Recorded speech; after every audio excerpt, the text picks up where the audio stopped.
Welcome, everybody. My name is Cindy Baxter, and I am one of the contributing editors to the ISACA Journal. And I am really pleased to talk about digital trust today. Normally, when I do my podcast, I don't have the journal in front of me, but luckily it came in. And digital trust in general is a very interesting topic. And it's going to be, I think, a very interesting theme for the entire year. So I'm pleased today to have a couple of people with me who actually participated in the kickoff of Digital Trust. Lori McDonald and Karthik Ivaturi are both from the New England chapter of ISACA. And the three of us, along with our chapter president, were lucky enough to go to an event called Hill Day. And when I first heard about it, I thought, what is that? And where are we going? But it turned out that ISACA has a presence in Washington, D.C. and makes a very specific effort to advocate for technology, for technical knowledge, and most importantly, for our profession. So when we had the opportunity to go to Hill Day, along with other chapters in the United States for ISACA, we all jumped at that opportunity and actually went to Washington, D.C., having a chance to advocate for technology, for the risk and audit profession with our representatives. So without further ado, I'm going to quickly hand the introductions over to my colleagues, and I'll start, Lori, with you.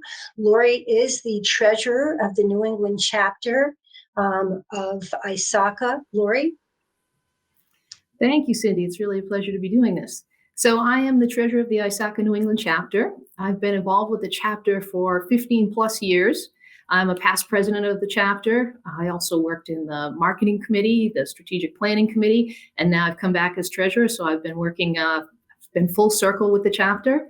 In my day job, I've worked for many years as an auditor. So most recently head of IT audit and information security for a global company. But what I'm doing is something interesting now. I'm actually transitioning my career over to information security. So it's something that I've wanted to do for quite some time now. And I've been working in that space for the last year. And I will actually be relocating soon for a few months over to the UK to further that career. That's really exciting, Lori. And it's so wonderful to have you joining us today. Karthik, if you could please introduce yourself. Thank you, Cindy, for this wonderful opportunity to talk about the Hill Day and the effort that we have put in. But to introduce myself, I've been in the Massachusetts area for about 10 years now, and I worked at major firms and consulted for the state of Massachusetts on several cybersecurity efforts, and now in the hospitality industry, working towards improving cybersecurity in that industry. But I think my effort at ISACA started about 6 years now, 5 years now, almost 6 years now. It's a wonderful partnership with different industry leaders and experts in various fields. ISACA did offer me the opportunity to actually start off on a research front, and then move further, and I'm able to partner with different team members as an executive vice president currently, and had wonderful experience with the different team members, and I'm excited to be part of this podcast. Great. Well, thank you so much for joining. And we'll jump right in. I'll be honest, when I first heard about Hill Day, as I mentioned, I wasn't really sure what it was and what Hill they were talking about. But just as equally, I really didn't know what digital trust was.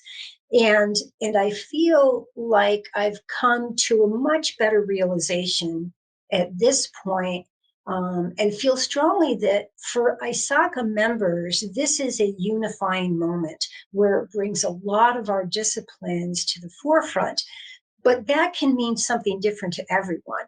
And I think, honestly, that's what makes Hill Day and digital trust so important to professionals, is you can really take that concept and make it your own. And Karthik, perhaps to start with you, if you could maybe talk a little bit about what digital trust means to you, and then we'll bounce to Lori. But let's plan to interject, because I think there's certainly a lot to talk about when we think of the concepts. Absolutely. No, thank you, Cindy. So for me, digital trust is a unique perspective. I think that's required in the current day scenario. You do have several frameworks available for cybersecurity in leaders around the world, but I think digital trust brings a unique perspective because it talks about different views from a customer point of view or from a vendor point of view, and actually help bring a unified framework and thought processes that are required. It's no longer siloed. The cybersecurity industry and the efforts towards protecting different organizations, it's no longer siloed. It should be a unified approach towards solving the problem.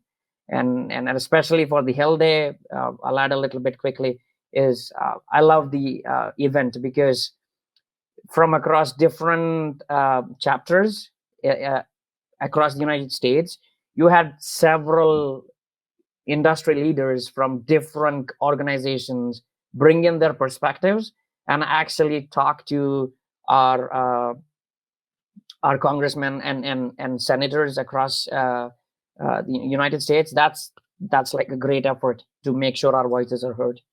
That sounds great. I totally agree. And certainly having a chance to put digital trust into the legislative concept was very enlightening. It was certainly very interesting. Lori, you actually have probably two thoughts in mind when it comes to what digital trust means to you, since you've experienced Hill Day, but you're about to head off to the UK, which I think is going to be interesting perspective for global ISACA members as well, if you don't mind elaborating on that point as well. Sure. Yeah. I think it's going to be very interesting to be over there in the UK and see how things work over there. I mean, obviously, here we had the opportunity to go down to DC and speak with political leaders about how they feel about cybersecurity and the skill sets that people need going forward. But I'm very curious to see how that will be perceived over in the UK. And for me, digital trust it's about thinking about how trust works in a digital or an online setting. Because when we talk about digital, we talk about basically using electronic technology to create, generate, store, and process data. But how do you relate that to the word, to the notion of trust, right? When trust is something that's often built over time. It's something that we do that we often build in person. It's built through personal relationships. You can think about business transactions. You can think about, even social interactions, even post-pandemic world where even our book clubs happen online now. You don't gather in person for things like that anymore. You open up bank accounts. You open up investments accounts online without even setting foot in a banking or financial institution. So for me, it's kind of interesting to really explore this concept more and think about what it means for our financial institutions and other suppliers and vendors to prove that they can be trusted in a digital sense. And how do we measure digital trust? And even just, our social interactions, how do we measure digital trust? So I think it's an interesting concept. I think that for me, ISACA putting this out there and starting to establish dialogue about it, a framework about it, is really interesting. I think it's really important. And I think we'll see that it becomes more and more important. It's only going to become more and more important because of the way we transact, do business, and the way we act socially. So it's pretty exciting. And I hope to go over to the UK and understand a little bit more about how they are thinking about it there as well. Yeah, no, you raised some really good points. I think that unifying concept behind digital trust is really key. And definitely, although the advocacy that ISACA promoted it all the way back in September was very US focused, I think you raised the point very well that it's really it really is one of those global concepts, and how it gets interpreted, what's important, what makes trust, Karthik, as you were saying, really becomes an important way of thinking about technology and quite honestly, our professions. I think that's the other thing. We all use the word siloed a lot. And I think a lot of times it's hard as risk and audit professionals to be at the forefront.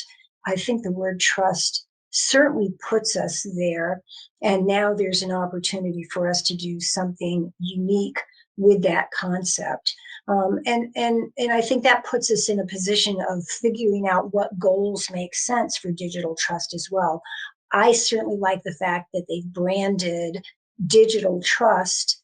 It takes it, for me, out of the strictly technology support role into part of the business. As you said, Lori, it's everything we do. It's not the back room wiring cabinet anymore. And I think that's very empowering. So with that in mind, I'm not sure what my goal is for digital trust. I know one of my goals is to put it into my conversation a lot more often. I think it helps my clients and certainly business partners understand what technology needs to be, because trust is so critical. But there certainly are very targeted ways that digital trust can become an objective or a goal. And Lori, I'll ask you what I know you've got the learning goal that you've just mentioned to us about being in the United Kingdom. Perhaps you could share some other goals that you feel might align with digital trust and maybe resonate with our audience. Sure. I mean, one of the things that I've been asked about a lot from colleagues is, related to the concept of digital trust is how will this be measured? That is something that people are really concerned about. And I think that's really an interesting area that I want to do some more research on while I'm over there. I mean, I think initially people are thinking things like, companies that probably can establish themselves as being seen to be trusted in the digital world will have better reputations. They will be companies that are seen to have good results on their security reports and things like that. They'll have less cyber breaches, less cyber incidents. But what does it mean beyond that? Is there something kind of less tangible to this? So I think when I'm over there, I want to do some more research to understand, how people feel about it. And the social aspect of it, I think, is really interesting to me. Because again, digital trust, I mean, you can press a button and transact a transaction with your bank account or something like that, and that happens in a second, right? But trust, again, is built over time.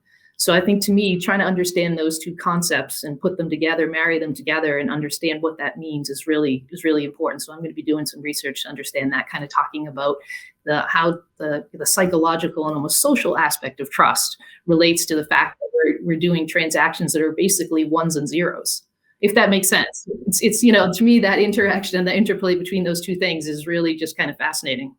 If I may add a little bit to what Lori just said, I think at the end of the day, we talk about people, process, and technology, right? The most important piece around is technology can be tweaked, can be improved upon, but there is the human element, which is people. I think it ends up being about how well, my goal would be is around how well we are able to improve the thought process of the individuals who are accessing the different elements within your organization. And I think using the framework, I think it's important for us to focus and create awareness around there are other aspects that you would need to consider, but you have a framework that you can depend upon and start to inculcate in your usual daily thought processes, when even if it's in a meeting to add a widget to your application, or even being a strategic decision being taken by the C-suite. I think it comes down to how your thought process evolves.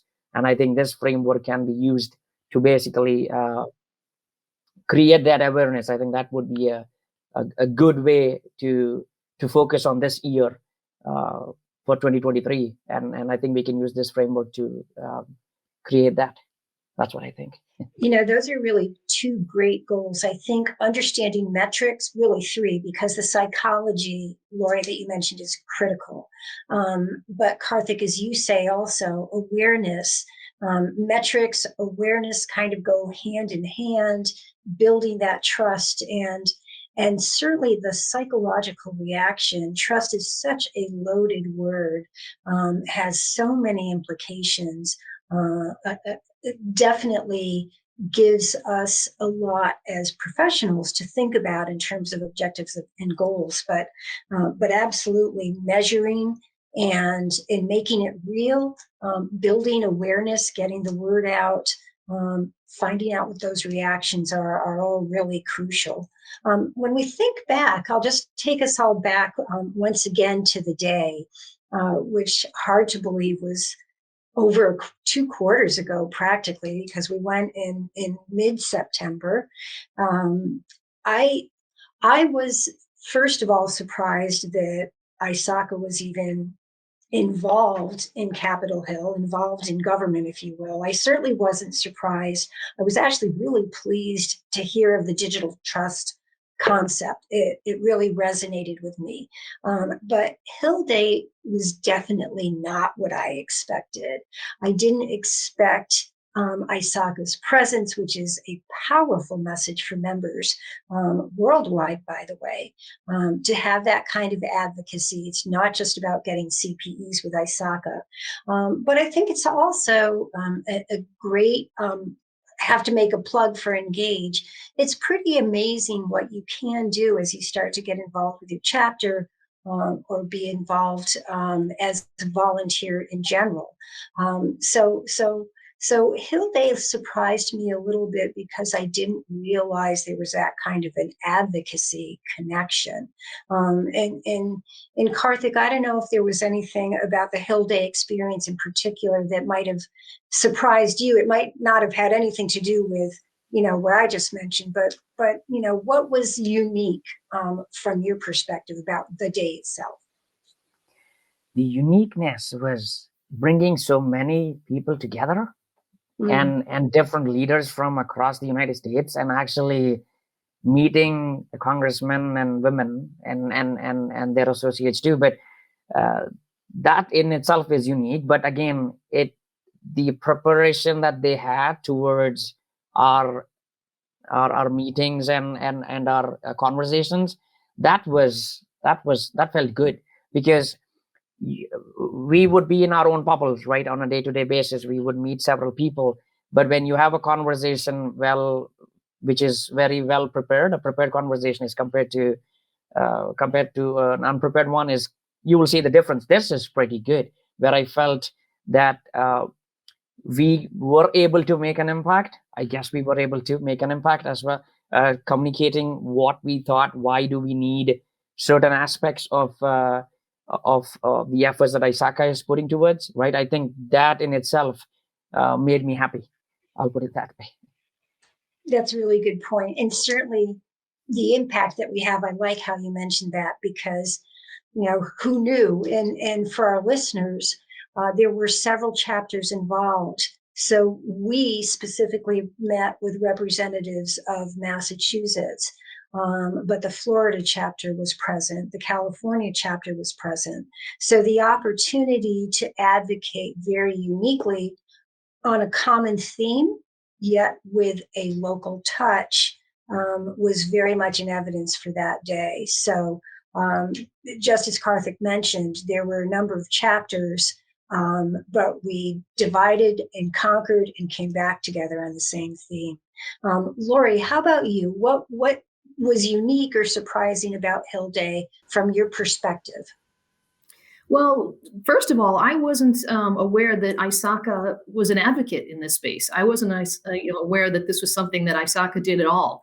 I think I thought more narrowly about ISACA, even been involved for so long in it. I guess I thought it was as the professional association that puts out certifications and people get our training and education and awareness through ISACA, which of course is important. But I didn't realize that we had this advocacy function where we advocate for the profession.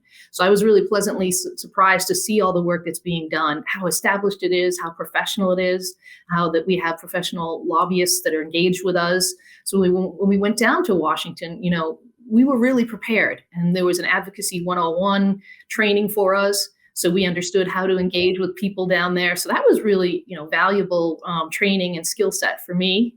I had never, been provided that kind of training and experience. And then engaging with our political leaders down there. I mean, it's just really exciting.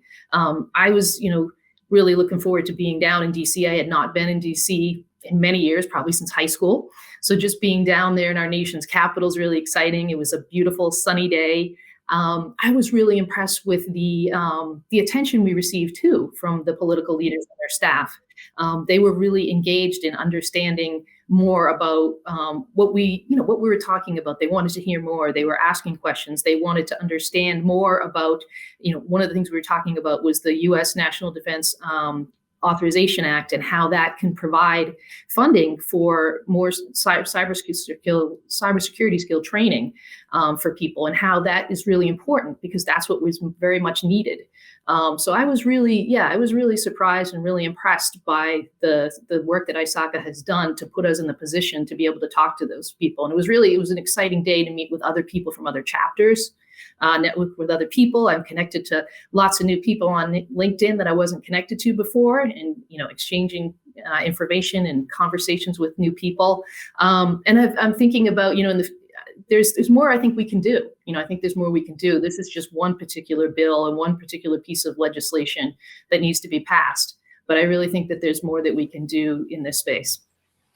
If I may add, Cindy, yes, very quickly. please. Sorry. I think I 100% agree with Laurie about the effort that was put in around the training and skill set, because working day to day in security operations and managing the teams, it is so crucial for us to understand how the skill set needs to be developed across the board with respect to cybersecurity, right? Because, and I'm very happy that ISACA has actually done a lot of work and put in the effort to bring that to the attention for the powers be, right? Because at the end of the day, the malicious entities don't worry or don't care about the structure you have in your organization. Their only goal is to come in, right? Breach in. But at the end of the day, the only way we can stop it is with the right skill set. So and ISACA working towards empowering the right individuals and get the opportunities to train themselves. I think that in itself is pretty good. Yeah, I think that's a really great point, Karthik. And it's a great segue. You both have provided a great segue as we start to wrap up, which is really talking about what follow-up we could do and perhaps our audience can think of. So I'll quickly kick it off in terms of themes that you both mentioned. I think that as a profession, we can really feel confident that it puts us in a new place, or perhaps it's a place that many of us have been operating already, but now we've got a unifying theme. We've got a very active organization behind us. And Lori, as you mentioned, there's a network of people out there with whom we can really connect. So there's a lot of things about digital trust to follow up on because yes, it's an opportunity to connect with legislatures, to understand regulation. There's so much regulation out there. Do we need more? Do we work with what we've got? It's an opportunity to dip in locally as well as nationally and globally. And I do mean globally. But follow-up could be as simple as being more involved in your chapter.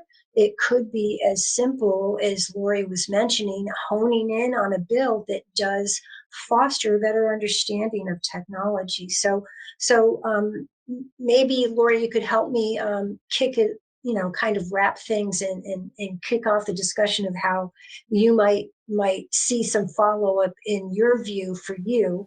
And then Karthik, maybe you could do the same, and then I'll close down. Sure. I'd have to say just the excitement of being there in DC that day and kind of getting just a glimpse into that world for just a day was really exciting. So I could see for myself, I want to understand more about the work that people are doing in Congress related to information security and cybersecurity. So I can see myself definitely reaching out to our political leaders, as was suggested when we met with people that day, that if we see things that are important to us and we want to pass along our knowledge and we want to get involved, that it's very easy to do. It's very easy to reach out to your congressional representatives. I also, as part of the follow-up, I want to take what I've learned that day and I want to bring it back to my colleagues. I've communicated to them that I did this activity. I haven't yet had a chance to share with the information about this digital trust and my experience that day with them, but they're very eager for me to follow up with them and share that here. And I think I want to build on the skill set too. I mean, I've done some work in the past working with nonprofits, so I've been able to be an advocate in my community, but I learned some other advocacy skills that day that were very helpful. So I want to build on that, and I want to continue to work in that space. And I would just say, if this is exciting to people, there's easy ways to get involved, like Cindy said, with our chapter, easy ways to reach out to your local congressional representatives, because they are really interested in hearing from us, because this really is an important area. That's great. And I'm glad you emphasized that. The ISACA did emphasize that they don't always hear directly from constituents. Lobbyists, yes. People like us, not always. So that's really a great synopsis. Karthik, how about you? I think from my point of view, we can work as the chapter much more. And I think we can set up a few events that could initiate further discussions around this topic, and especially around the framework. And I think going forward in the next couple of years, I think if we can bring in some of the leaders and companies within the Massachusetts area, and that we can interact with our chapter leaders, I think we can make it a very solid foundation for a continuous feedback with ISACA International and the local chapter as well, but also pass the information to the necessary political leaders within our state. I think we can definitely do that going forward in the next couple of years. That's great. Well, I want to thank both of you for joining me today, and I'd like to thank ISACA as well. Not only the folks that are behind the scenes of this podcast, who always do a great job helping me out, but the ISACA team that put Hill Day together. It was truly amazing. And if there's any final word I would have to say, volunteering with ISACA, being involved in the chapter, getting beyond just doing CPAs is really fun. So please think about it. You could do it too. And think about digital trust. It's going to be a great year with a perfect brand. That's it for now. Thank you.